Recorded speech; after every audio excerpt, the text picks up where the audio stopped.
Hey hello everyone, welcome back to the overview classes. तो आज हम 73rd amendment of constitution of India पढ़ेंगे। तो मैंने कुछ हैंड रिटन में प्रिपेयर किया है, जिससे आपको क्या हो जाएगा, ओवरव्यू हो जाएगा कि पंचायती राज है क्या है, 73rd अमेंडमेंट क्यों हुई थी, ठीक है, इसकी क्या ज़रूरत पड़ी थी कि ये हमें अमेंडमेंट करनी पड़ी। तो अमेंडमेंट का मतलब होता है कोई भी चीज़ जो आप मॉडिफिकेशन करते हो तो उसको हम अमेंडमेंट बोलते हैं, ठीक है।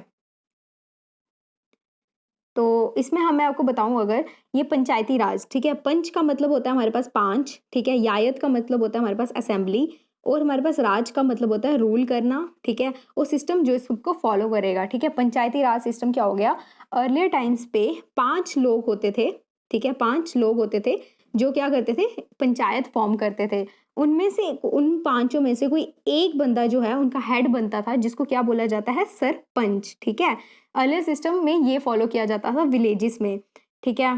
तो क्या हुआ लेटर ऑन, हमारे कॉन्स्टिट्यूशन में ऐसा कुछ मेंशन नहीं था कि वही पंचायती राज होना चाहिए नहीं होना चाहिए।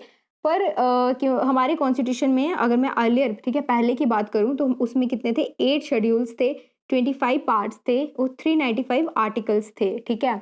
और अर्लियर सिस्टम में अगर बताऊं तो दो ही गवर्नमेंट्स थी हमारे पास, एक थी हमारे पास स्टेट गवर्नमेंट और एक थी हमारे पास सेंट्रल गवर्नमेंट, ठीक है। तो अब ये जो स्टेट गवर्नमेंट थी ना, सिर्फ नाम की गवर्नमेंट थी, ठीक है, जैसे इनकी कोई चलती तो थी नहीं, जो भी सेंटर अपना डिसीजन सुना देती थी बस वो मानना पड़ता था हर एक स्टेट को, ठीक है।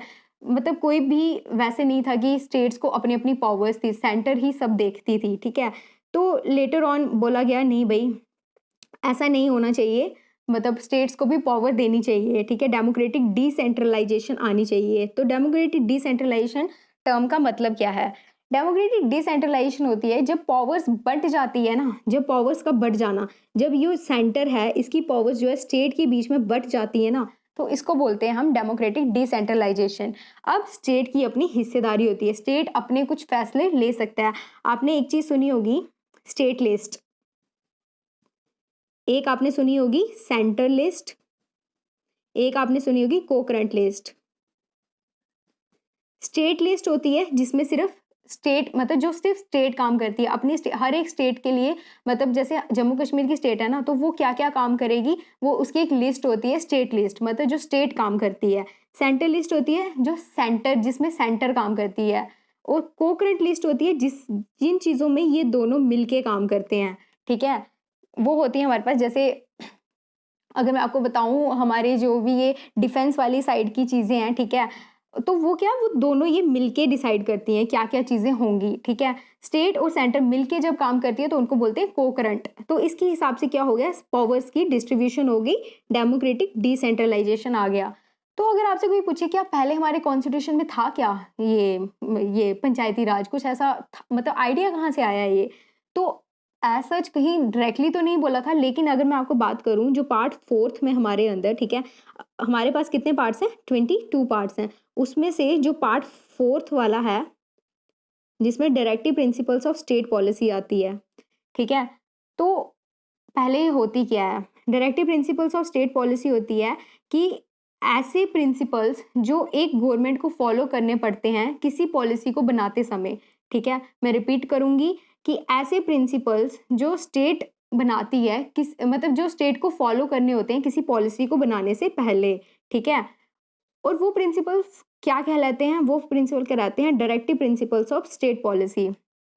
तो इसके अंदर, ठीक है, अपनी ये इसके अंदर कहाँ से कहाँ तक आर्टिकल्स आते हैं, 36 से लेके 51 तक आर्टिकल्स आते हैं, ठीक है। तो कन्वीनियंस के अकॉर्डिंग ये इन्होंने डिस्ट्रीब्यूशन कर दी इन आर्टिकल्स की, सोशलिस्टिक में, गांधीयन में और लिबरल में। और जो गांधीयन प्रिंसिपल्स हैं वो गांधी की आइडियोलॉजी पे बेस करते हैं। और उसमें आर्टिकल 40, ठीक है, ये मैंने लिखा हुआ है आर्टिकल 40, इसमें बात की गई थी पंचायत की, कि भाई ग्रास रूट लेवल पे एक उनको भी फ्रीडम दे दो, उनको भी पावर्स दे दो, ये आर्टिकल 40 में बात की गई थी, ठीक है। तो यहाँ से एक आइडिया हो गया कि हमें कॉन्स्टिट्यूशन में ये चीज़ लानी चाहिए, बिकॉज गांधी जी ही बोलते थे कि अगर कोई देश तब मजबूत है जब उसके गांव मजबूत हैं, ठीक है। तो इस आर्टिकल की वजह से, हमारे इस आर्टिकल की वजह से हमने आगे अमेंडमेंट करी, ठीक है। और वो कब करी हमने, 1992 में, ठीक है। तो पहले हमारे पास होती थी स्टेट गवर्नमेंट, सेंटर गवर्नमेंट, तो 1992 में आ गई हमारे पास local self government. Local government को ही सेल्फ गवर्नमेंट बोला जाता है और वो आ गई हमारे पास 1992 में। तो इसमें अमेंडमेंट हुई। अमेंडमेंट का क्या मतलब होता है? मॉडिफिकेशन। जब कोई पुरानी चीज़ को हम मॉडिफाई करके एक नई चीज़ बनाते हैं उसको हम बोलते हैं अमेंडमेंट। 40 आर्टिकल में ये चीज़ थी, हमने अमेंडमेंट करी उस चीज़ की, तो हमने 43rd अमेंडमेंट में हमने ले आए हम रूरल लोकल सेल्फ गवर्नमेंट, और 44th अमेंडमेंट करी और अर्बन लोकल सेल्फ गवर्नमेंट बना दी हमने। अब रूरल क्या होता है और अर्बन क्या होता है? रूरल होता है गाँव, ठीक है। जब गाँव की बात होती है तो उसको रूरल बोलते हैं, जब शहरों की बात होती है तो उसको अर्बन बोलते हैं। तो रूरल लोकल गवर्नमेंट के लिए पंचायत बनाई गई और अर्बन की देखने के लिए हमने म्यूनसिपैलिटी बनाई। तो अब जैसे अब ये हमने क्यों बनाई? अब सेंटर क्यों नहीं देख सकती थी इनको? आप सबके भी गांव होंगे, ठीक है। अब मोदी जी डायरेक्टली आते हैं हर किसी के गांव में देखने की, हाँ भाई यहाँ सड़क बनी है, यहाँ पानी आ रहा है, कोई कहीं नहीं आता, ठीक है। एक हर एक लेवल पे एक पंचायत बनाई होती है, ब्लॉक लेवल पे कुछ ऑर्गेनाइजेशंस बनाई होती हैं, कुछ डिस्ट्रिक्ट लेवल पे होती हैं, कुछ स्टेट गवर्नमेंट्स स्टेट की अपनी एक गवर्नमेंट होती है, वो सब ये चीज़ें हैंडल करती हैं। लेकिन सेंटर ये चीज़ें हैंडल नहीं करती क्योंकि सेंटर ने ये सब पावर्स दे दी थी 1992 में, ये सब पावर्स दे दी थी पंचायत को कि भाई आप अपने अपने गाँव में डेवलपमेंट्स अब पंचायत देखेगी, ठीक है। तो पहले हमारे कॉन्स्टिट्यूशन में मैंने आपको बताया कि 8 शेड्यूल्स थे, 22 पार्ट्स थे और 395 आर्टिकल्स थे। अगर आप बात करोगे अभी के कॉन्स्टिट्यूशन जो अभी उसके बाद, ठीक है, अभी के कॉन्स्टिट्यूशन में 448 आर्टिकल्स हैं, 25 पार्ट्स हैं और 12 शेड्यूल्स हैं, ठीक है। उसमें जो शेड्यूल 11 है उसमें पंचायत के बारे में बताया गया है। शेड्यूल 9 के बारे शेड्यूल 11 के अंदर जो है वो पंचायत का बताया गया है। पार्ट 9 के अंदर पंचायत का बताया गया है। आर्टिकल 243 से लेके 243 ओ तक बताया गया है पंचायत के बारे में, ठीक है। इन तीनों चीज़ों को आपने याद रखना है कि कौन से शेड्यूल में पंचायती राज है, पार्ट कौन सा है और आर्टिकल कहाँ से कहाँ तक है, ठीक है। 243 से लेके 243 ओ तक।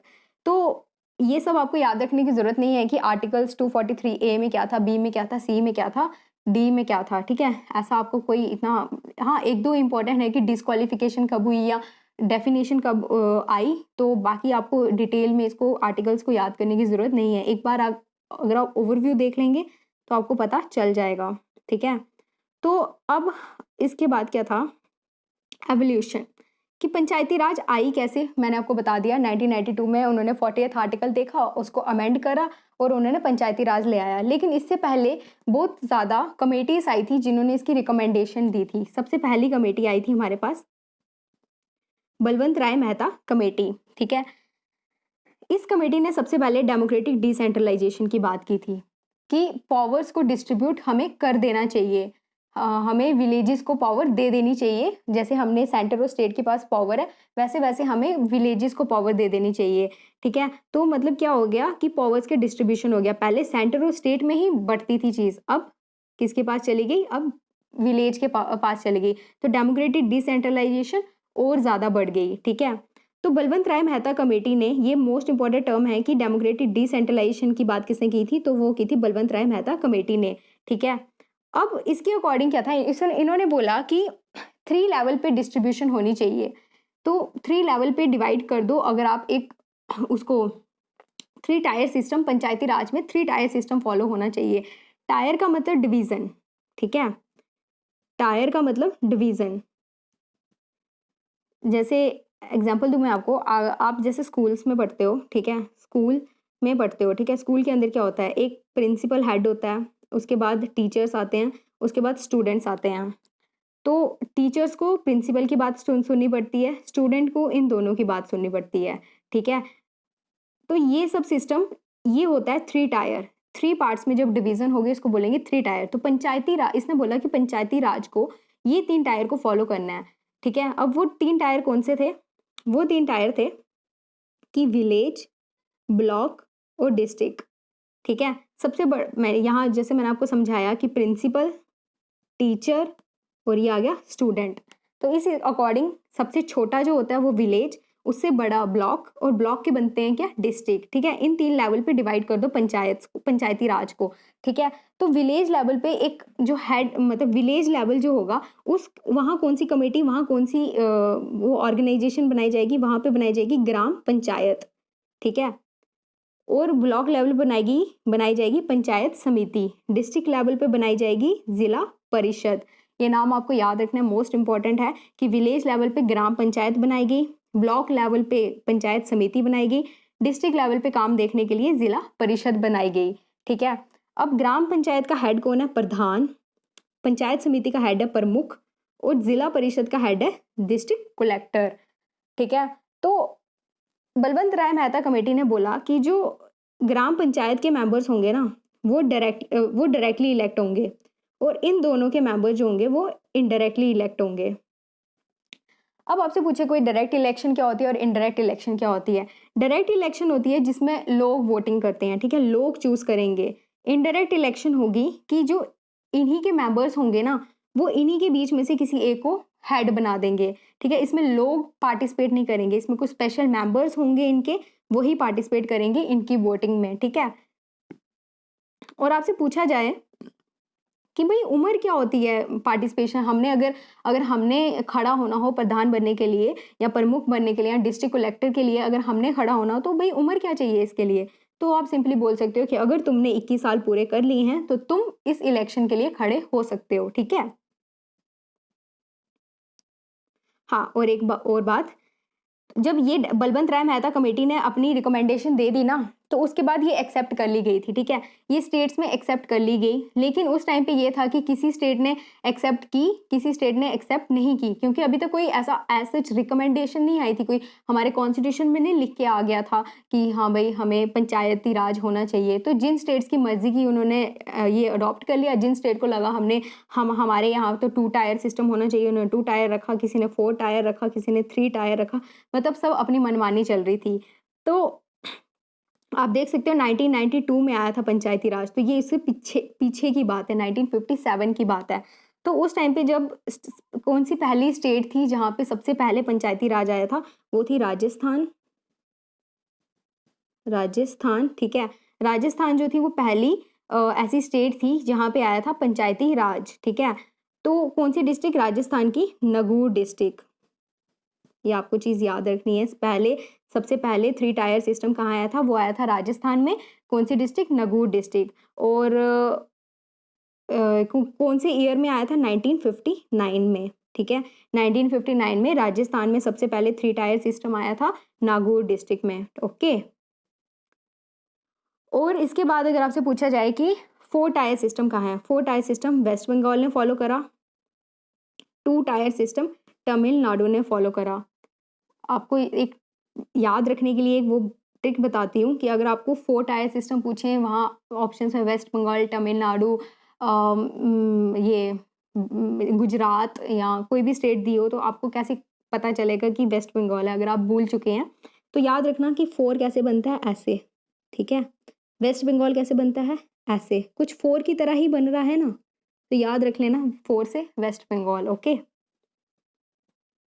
तो इसके बाद सेकंड कमेटी आई हमारे पास, अशोक मेहता कमेटी। तो अशोक मेहता कमेटी ने क्या बोला? अशोक मेहता कमेटी आई 1977 में। उसने बोल दिया कि भाई 3 टायर सिस्टम की कोई ज़रूरत नहीं है, हम तो भाई 2 टायर सिस्टम होना चाहिए पंचायती में। ठीक है। उन्होंने बोला कि ब्लॉक लेवल पे एक ऑर्गेनाइजेशन बना दो, एक डिस्ट्रिक्ट लेवल पे काम करने वाली बॉडी बना दो। ब्लॉक लेवल पे जो बलवंत राय मेहता कमेटी थी उसने बोला था ब्लॉक लेवल पे पंचायत समिति होगी, लेकिन इसने बोला ब्लॉक लेवल पे मंडल पंचायत होगा। ठीक है। डिस्ट्रिक्ट लेवल पे दोनों की सेम बोला था, जिला परिषद होगा। ठीक है। और इसने कुछ बातें जो अहम बोली, इसने बोला SC ST को रिजर्वेशन दे दो। हर एक इलाके में कितनी SC ST है वो उस इलाके पे डिपेंड करेगी। ठीक है। मतलब उनकी पॉपुलेशन के अकॉर्डिंग उनको रिजर्वेशन दे दो। उन्होंने बोला भाई न्याय पंचायत होना चाहिए। न्याय पंचायत मतलब ऐसा था कि इसमें कोई कोर्ट, आप एक बात याद रखना है कि पंचायती राज में कभी भी कोर्ट इंटरफेयर नहीं कर सकता। ठीक है। Supreme court, high court, district court, ये कोर्ट इंटरफेयर नहीं कर सकते हैं इनके मैटर्स में। ठीक है। इनके लिए अलग से एक न्याय पंचायत बनाई जाती है जहां इनके क्रिमिनल केसेस सुने जाते हैं। ठीक है। हर एक गांव की एक न्याय पंचायत होती है। और सबसे पहले बात की थी कि इसको कॉन्स्टिट्यूशन में रिकॉग्नाइजेशन दे दो, ये की थी हमारे पास अशोक मेहता कमेटी ने बोला था इसको कॉन्स्टिट्यूशन में रिकॉग्नाइजेशन दे दो भाई, इसको भी जगह दे दो कॉन्स्टिट्यूशन में, बहुत ज़्यादा इंपॉर्टेंट चीज़ है। लेकिन इसने ना ऐसे उड़ते उड़ते बोल दिया था, कोई ज़्यादा इसने फोर्स नहीं की थी, ज़्यादा फोर्स रखा था किस पे, SC ST पे और न्याय पंचायत पे, ठीक है। कॉन्स्टिट्यूशन में बात की थी कि इसने दे दो रिकॉग्नाइजेशन, पर फोर्स नहीं किया, दबाव नहीं डाला, ठीक है। ये आई थी हमारे पास 1977 में और ये आई थी हमारे पास 1957 में। अब हमारे पास अगली है GVK राव कमेटी, ये आई थी 1985 में। इसने एक टर्म यूज़ की थी grass without roots, most important अगर आपसे पूछे ग्रास विदाउट रूट टर्म किसने यूज़ की थी, तो वो यूज़ हुई थी हमारे पास GVK राव कमेटी में। तो ग्रास विदाउट रूट्स क्या मतलब है कि ऊपर घास तो लगा है, ठीक है, लेकिन उसके नीचे रूट्स नहीं है, ठीक है।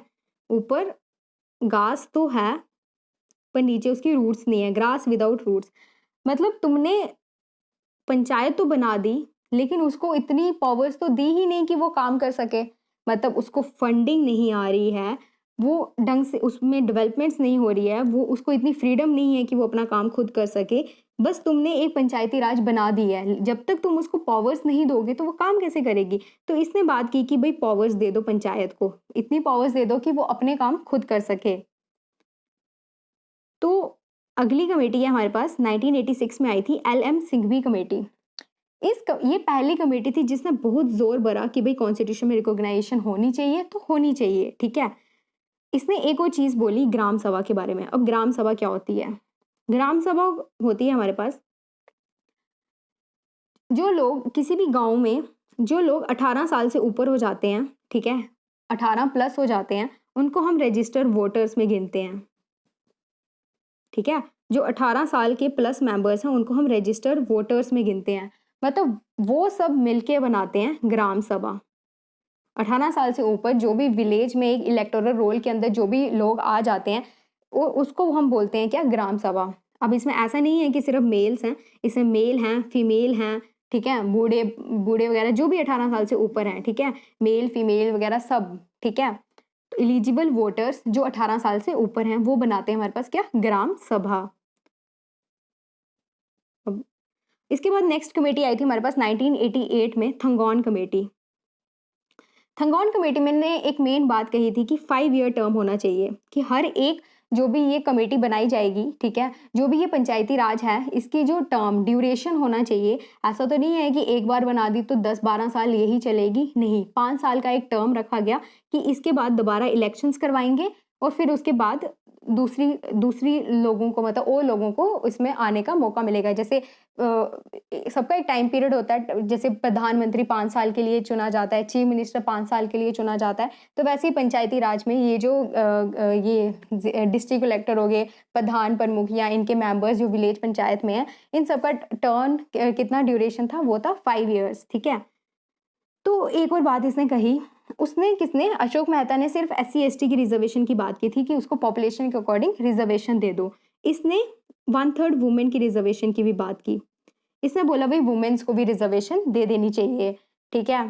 तो अब वुमेन को रिजर्वेशन भी दे देनी चाहिए, 5 ईयर टर्म भी होना चाहिए, और पंचायती राज लिस्ट इसने बात की कि जैसे स्टेट जिसमें काम करती है उसको स्टेट लिस्ट बोलते हैं, सेंटर के जो काम है उनको सेंटर लिस्ट बोलते हैं, जो वो दोनों मिलके करते हैं उनको कोकरेंट लिस्ट बोलते हैं। तो भाई पंचायत जो काम करेगी वो किस लिस्ट में आएगा, तो उसने बोला भाई इसको पंचायती राज लिस्ट के अंदर ला दो। अब इसके अंदर उन्होंने बोला भाई हमारे पास कितने 11 शेड्यूल के अंदर पंचायती राज लिस्ट की भी बात की गई थी।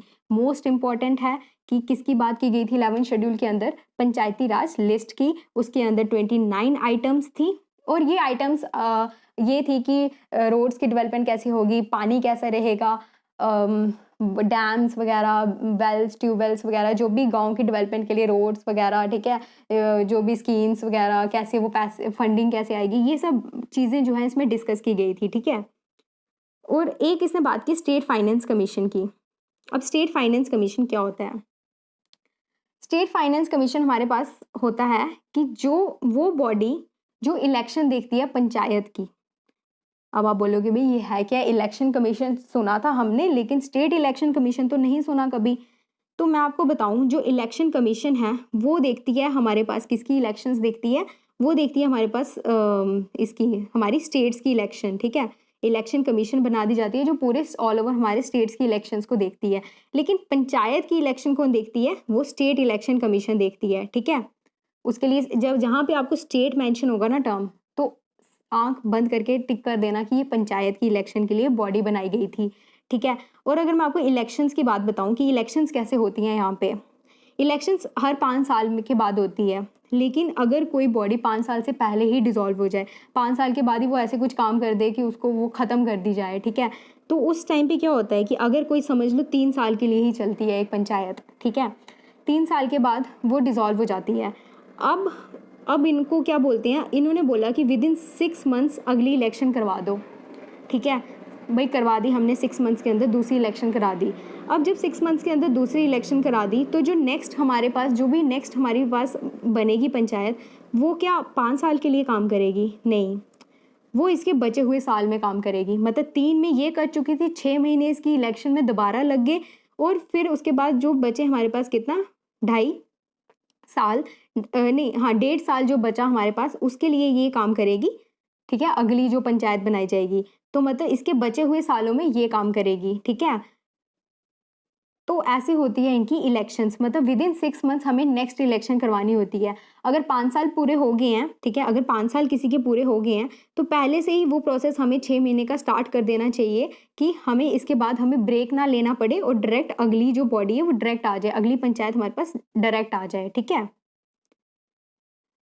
एक कमेटी थी हमारे पास, गडगिल कमेटी। गडगिल सबसे बड़ी कमेटी। गडगिल मने जी मने गॉड, भगवान का दर्जा दे दिया कि भाई ये जो इसने जो बोला हम वही माते मानेंगे।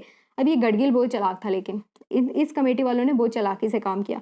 इसने ना इन सब की चीज़ें पढ़ी कि भाई बलवंत राय ने क्या बोला है, अशोक मेहता ने क्या बोला है, जीवीके राव ने क्या बोला है, एलएम सिंघवी ने क्या बोला है, थंगौन कमेटी ने क्या बोला है, गडगिल ने क्या बोला है। गडगिल मतलब गुरु की बात तो सुननी पड़ेगी हमें कि गुरु जी ने क्या बोला।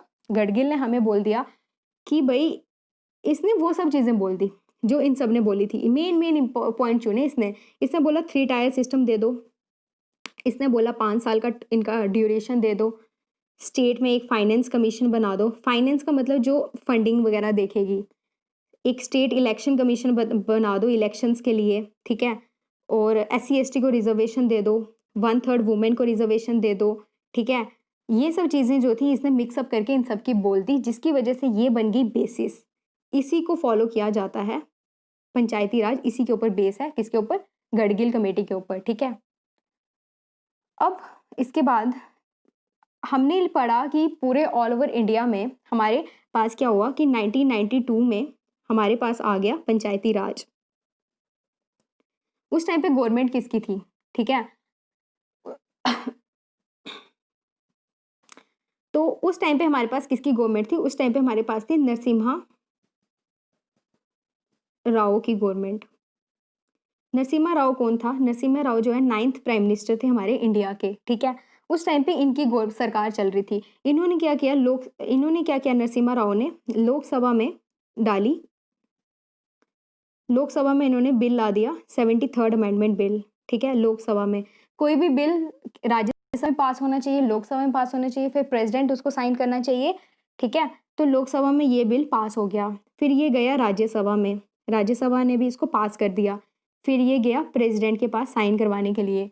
तो प्रेसिडेंट ने भी अब हामी भर दी कि हाँ ठीक है भाई, पास कर दो इसको। पर इसके बाद अभी भी एक बहुत इंपॉर्टेंट चीज़ थी, बिकॉज ये चीज़ स्टेट्स के लिए बनाई जा रही थी, ठीक है। क्योंकि पंचायत तो गाँव हर एक स्टेट के अंदर आएंगे ना, तो इसमें स्टेट्स की भी कंसेंट, स्टेट का भी हामी बनना बहुत ज़रूरी था। मतलब 50% स्टेट्स की हामी बनना ज़रूरी थी, ठीक है। तो इसको अप्रूव किया किसने? इसको अप्रूव किया 17 स्टेट्स ने, 17 स्टेट्स ने। और ये पास हो गया हमारे पास 1992 में, ठीक है। 1992 में ये पास हुआ था और 1993 में ये फोर्स में आया था। 24 अप्रैल 1993 में ये एग्जिस्टेंस में आया था। तो 24 अप्रैल 1993 को जिसको सेलिब्रेट किया जाता है पंचायती दिवस के नाम से, ठीक है। मोस्ट इंपॉर्टेंट क्वेश्चन कि पंचायती राज दिवस कब होता है? ये होता है 24 अप्रैल को होता है ये, और ये मतलब फोर्स में आया था क्योंकि ये 24 अप्रैल 1993 में पास हुआ था, 1992 में, लेकिन फोर्स में आया था 1993 में। और ये कौन सी सरकार के टाइम पे? नरसिम्हा राव के टाइम पे आया था ये 73rd अमेंडमेंट बिल। लेकिन अभी भी इसमें कुछ पेच फंसा हुआ था। अब पेच क्या था वो कि हम इसको कहाँ-कहाँ एप्लीकेबल नहीं होगा। ये एप्लीकेबल नागालैंड में नहीं होगा, ये एप्लीकेबल मेघालय में नहीं होगा, ये एप्लीकेबल मिज़ोरम में नहीं होगा और ये एप्लीकेबल सारी यूटीज़ में नहीं होगा, दिल्ली में होगा, बाकी यूटीज़ में नहीं होगा ये, ठीक है? नागालैंड, मेघालय, मिज़ोरम ये 3 आपने तो मोस्टली याद रखनी है कि इन स्टेट्स में ये पास नहीं होगा और सारी यूटीज़ में एक्सेप्ट दिल्ली। तो अगर आपको इसको याद रखना है तो एक मैं बताती हूँ। नागालैंड नागों की जन्मभूमि, ठीक है? नागों की एक ये है, नागों की जगह है, ठीक है? नागालैंड, यहाँ पे सिर्फ सांप है, ठीक है? यहाँ पे एक मेगा नाम की लड़की आती है, ठीक है? मेगा, ठीक है? मेगा नाम की लड़की आती है, ठीक है? तो वो मिर्ज़ा से मिलती है, ठीक है? वो मिर्ज़ा से मिलती है, मिर्ज़ा से मिलती है और वो इन नागों की भूमि में क्या ढूँढती है? मनी ढूँढती है, ठीक है? मणिपुर भी है इसमें, जिसमें नहीं है एक्सेप्ट मणिपुर, ठीक है? वो मणिपुर में ढूँढती है मनी। नागों की लैंड है तो उसको बोलेंगे नागालैंड। मेगा नाम की लड़की आई तो बोलेंगे मेघालय। वो मिर्ज़ा से मिलती है, यहाँ पे एक लड़का होता है मिर्ज़ा, उससे मिलती है, मिर्ज़ा से मिज़ोरम और कुछ हिली एरियाज़ हैं मणिपुर के, वहाँ वो चली जाती है इस नागमणि को ढूँढने मणिपुर। तो ये हो गया कि नागों की धरती, ठीक है? नागों का कोई एरिया था नागालैंड, मेगा नाम की लड़की आई मिज़ोरम, वो वहाँ मिर्ज़ा से मिली, ठीक है? उसके साथ उसने शादी की और वो चली गई, उसके बाद वो चले गए मणिपुर, हिली एरियाज़ में क्या? मनी को ढूँढने, ठीक है? मनी से मणिपुर, ठीक है? ये सब आपने याद रखना है कि यहाँ ये एप्लीकेबल नहीं है। अब आगे चलेंगे, अब हम करेंगे एमसीक्यूज़, जिसका आप सबको वेट था। तो which constitutional amendment give recognisation and protection to local government? ऐसा कॉन्स्टिट्यूशन में कौन सी अमेंडमेंट थी जिसके तहत जो है रिकॉग्नाइजेशन, प्रोटेक्शन दी थी लोकल गवर्नमेंट को पावर्स दी थी? तो ये दी थी, कौन सी अमेंडमेंट हुई थी? 73rd और 74th amendment. 73rd constitution amendment act was passed in, 73rd constitution amendment act पास कब हुआ था? डेट आपको 1992, फोर्स में कब आया था? 24 April 1993। The Panchayati Raj institutions in India are established as the directions of, Panchayati Raj institution India में किसकी डायरेक्शंस पे आया था? मैंने आपको बताया था ना कि आर्टिकल 40 के अंदर कहीं लिखा था कि पंचायत होनी चाहिए, और वो किसके अंदर थी? वो थी हमारे पास directive principles of state policy के अंदर। और ये क्या होती है? ऐसे प्रिंसिपल्स जिसको स्टेट को ध्यान में रखना है किसी पॉलिसी को लाते समय। बहुत बच्चे यहाँ पे कंफ्यूज हो रहे होंगे कि ये हमारी जम्मू कश्मीर स्टेट है या ये हमारी गुजरात स्टेट है या ये हमारी राजस्थान है। तो ऐसा कुछ नहीं है, ये कोई भी किसी की स्टेट नहीं है, ये है एक बॉडी, ठीक है? जिसके अंदर सेंटर भी आती है, स्टेट भी आ जाती है, ठीक है? जिसके अंदर सब आ जाती हैं, ठीक है? वो बॉडीज, ठीक है? ये गवर्नमेंट बॉडीज होती हैं, ये वो वाली स्टेट है, ठीक है? वो जो प्रिंसिपल्स को ध्यान में रखेंगी कोई पॉलिसी को लाते समय, उसको बोलते हैं हम directive principles of state policy. The powers and functions of panchayat are enlisted in dash of the constitution। कौन से कॉन्स्टिट्यूशन में, कौन से शेड्यूल में लिखा था कॉन्स्टिट्यूशन की कि पंचायत पावर और फंक्शंस की बात की गई थी पंचायत की? तो वो की थी हमारे पास 11 शेड्यूल में, okay? Which constitution article defines the panchayati raj? तो कहाँ से लेके आपको कहाँ तक मैंने बताए थे? 243 से लेके 243O। लेकिन पंचायती राज की डेफिनेशन किसमें दे रखी थी, डिफाइन किसने किया था? 243 से जो शुरू हुआ था, ठीक है? 243 under constitution article 243 what is the meaning of panchayat? Panchayat का मीनिंग क्या होता है?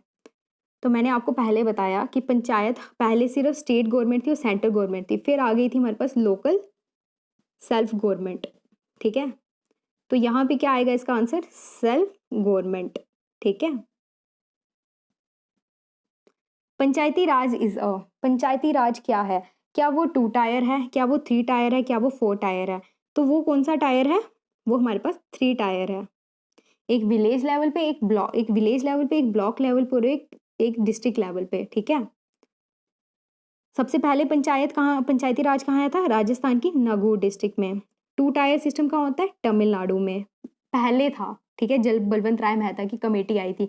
उसके बाद क्या हुआ कि जो स्टेट में ये 2 टायर 3 टायर था ना, जब 1993 में ये जब एग्जिस्टेंस में आ चुका था, ठीक है, उस टाइम पे क्या हुआ कि 1 साल दिया गया था इन सभी स्टेट्स को कि जैसे-जैसे आपकी स्टेट के अंदर लॉस हैं उनको सबको चेंज करिए, 1 साल का टाइम दिया। उसके बाद ये क्या हो गया कि पूरे ऑल ओवर इंडिया में ये एक ही समान चलेगा। हर स्टेट में 3 टायर सिस्टम ही होगा, ऐसा नहीं होगा किसी भी स्टेट में मनमानी होगी कि 2 टायर 3 टायर, हर स्टेट में 3 टायर सिस्टम आएगा, ठीक है। और 4 टायर कहाँ था? एफ से 4 कैसे लिखें? ऐसे 4 से वेस्ट बंगाल, ठीक है, कुछ 4 की तरह, ओके। और पंचायती राज सिस्टम 3 टायर, ओके, ये है इसका answer. In the panchayati Raj system the panchayat समिति इज कॉन्स्टिट्यूटेड एट, तो मैंने आपको बताया विलेज लेवल पे ग्राम पंचायत होती है, ब्लॉक लेवल पे पंचायत समिति होती है और डिस्ट्रिक्ट लेवल पे जिला परिषद होता है। तो इसका आंसर क्या है? पंचायत समिति कहाँ बनाई हमने? ब्लॉक लेवल पे। डिस्ट्रिक्ट लेवल पंचायत और also known as, district level panchayat को क्या बोला जाता है?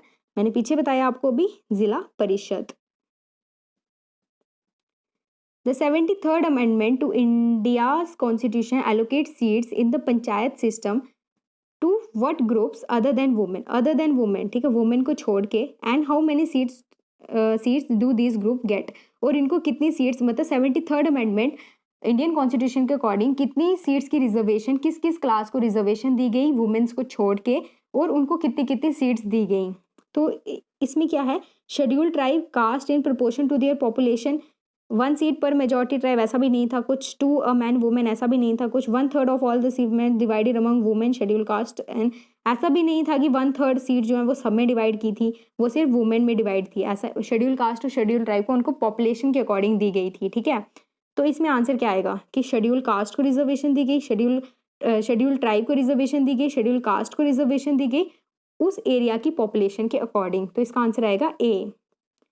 लेकिन अगर आपको यहाँ अदर देन वुमेन नहीं आएगा ना ऑप्शन, तो आपको ऐसा ऑप्शन आएगा, schedule caste schedule tribe in proportion to their population and 1/3 women, ठीक है, फिर आपको उसको टिक करना है। Under constitution article 243D in panchayat who gets reservation, 243D के अंदर किसकी रिजर्वेशन की बात की गई थी?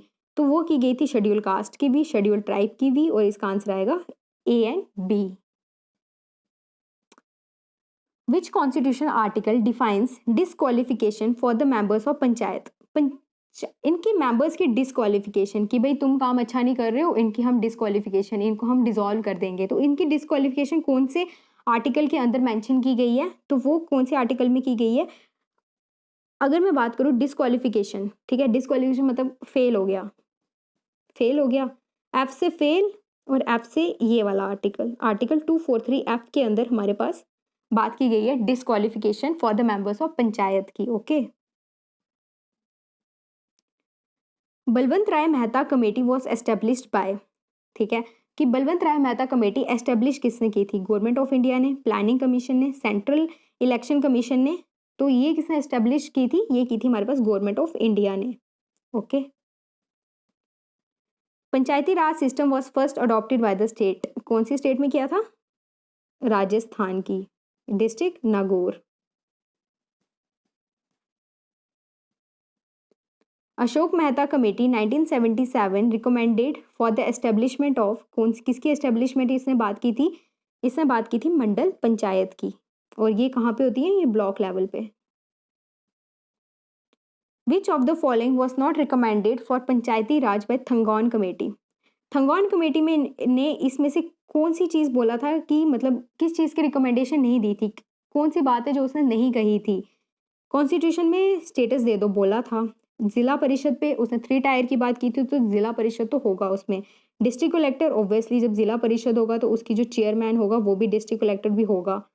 3 ईयर टर्म ऐसा तो कुछ नहीं कहा था, 3 टायर की बात की गई थी, लेकिन 3 ईयर टर्म की बात नहीं की गई थी। कितने की गई थी? 5 ईयर की। तो इसका आंसर क्या होगा हमारे पास? 3 ईयर टर्म, क्योंकि यहाँ पे वॉज नॉट रिकमेंडेड, ठीक है, 3 year term. In order to ensure free and fair elections and to conduct all elections to the panchayat, the power is vested to, vested का मतलब दी गई थी, ठीक है, मतलब फेयर इलेक्शंस हुए ऐसा कौन सी किसने मतलब किसको पावर्स दी गई थी पंचायत की फेयर इलेक्शंस करवाने की? तो ये chief election commission of India को दी थी, चीफ मिनिस्टर ऑफ स्टेट को दी गई थी, चीफ सेक्रेटरी ऑफ स्टेट को दी गई थी।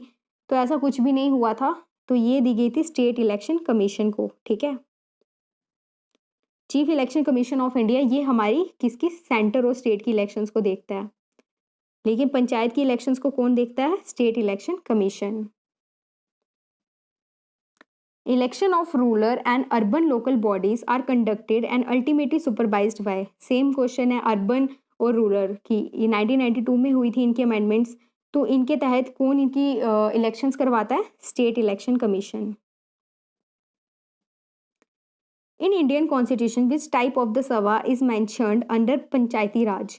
तो पंचायती राज के अंदर कौन सी सभा की, मैंने आपको पीछे बताया था कौन सी सभा थी, वो थी ग्राम सभा।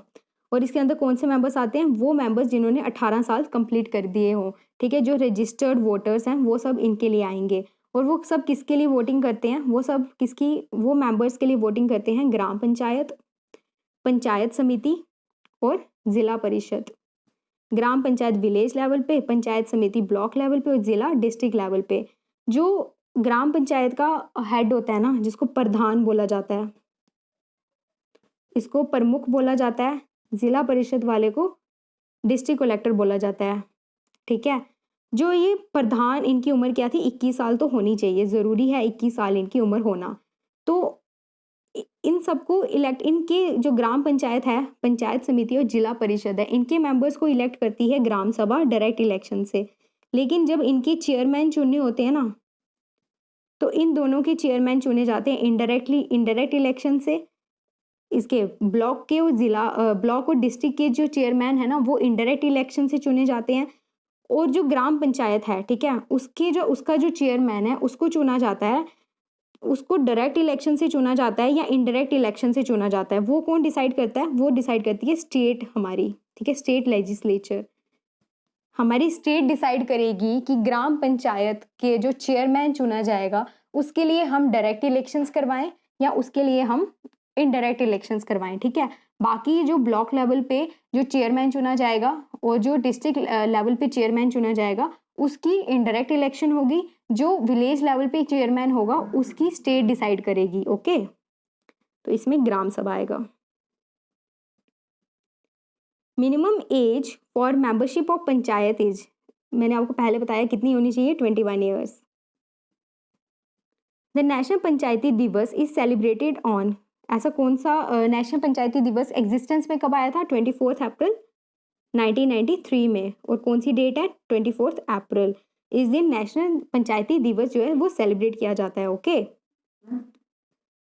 तो ये थे हमारे पास कुछ एमसीक्यूज जो पंचायती राज पे। तो इनसे बाहर मेरे को नहीं लगता आपसे कुछ पूछा जाएगा, बिकॉज मैंने आपको डिटेल में ये चैप्टर पढ़ा चुकी हूँ। तो फिलहाल एग्जाम पॉइंट ऑफ व्यू से जो अगर आपका पेपर इजी से मॉडरेट लेवल का रहेगा तो उसमें आपको क्वेश्चंस पूछे जाएंगे जो मेरे अकॉर्डिंग मुझे लगता है कि पंचायती राज कितने टायर होता है? 3 टायर होता है। कौन सी स्टेट है जिसमें सबसे पहले पंचायती राज आया था? राजस्थान।